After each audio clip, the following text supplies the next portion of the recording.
নমস্কার সবাইকে, আবার চলে এসেছি আজকে একটা নতুন ভিডিওর সাথে। হ্যাঁ, চলে যাচ্ছি মা কামাখ্যার পুজো দিতে। সকাল সকাল পৌঁছে গেছিলাম গুয়াহাটি স্টেশনে। আমরা মাসিবাড়ি থেকে ফেরার সময় এখানে নেমে গেছিলাম, কারণ মা কামাখ্যার পুজো দিয়ে যাবার জন্য। স্টেশন থেকে বেরিয়েই একটা ক্যাব বুক করে নিয়েছিলাম, আর ক্যাবটা বুক করেই ভিডিওটা অন করে ফেলেছিলাম, কারণ সাইডগুলো দারুণ দেখতে লাগছিল। কারণ পুরোটা তো পাহাড়ি এলাকা। যেহেতু পাহাড়ি এলাকায় আমি ফার্স্ট টাইম ঘুরতে গেছি, ভীষণ সুন্দর লাগছিল। পুরো বড় বড় পাহাড়, আর তার ওপরে ওপরে কিছু বাড়ি, আবার নিচে আবার মিডিলে কিছু বাড়ি, যার একটা দারুণ সুন্দর ব্যাপার ছিল। আর ওখানের ওয়েদারটাও ওয়াও ওয়েদার যাকে বলে।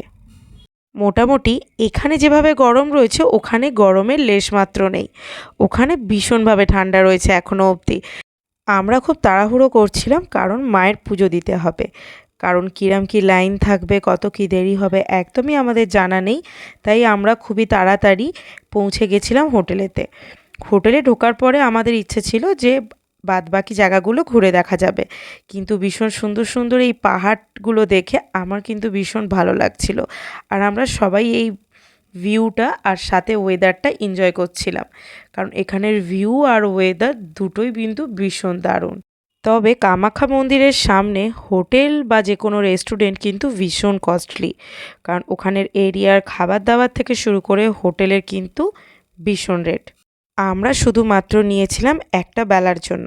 আমরা ঢুকেছিলাম সকাল 7টার সময় ট্রেন থেকে নেমে হোটেলে, আর আমরা বেরিয়ে পড়েছিলাম আবার রাত্রি 9টায়, যেহেতু আমাদের ট্রেন ছিল 11টার সময়।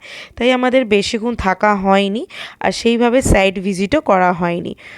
তাই যেটুকু দেখা গেছে সেটুকু আমরা একটু পাহাড় দেখেছি আর কামাখ্যা মন্দিরের পুরো ভিডিওটা আমার আবার নেক্সট ভিডিওতে আসছে।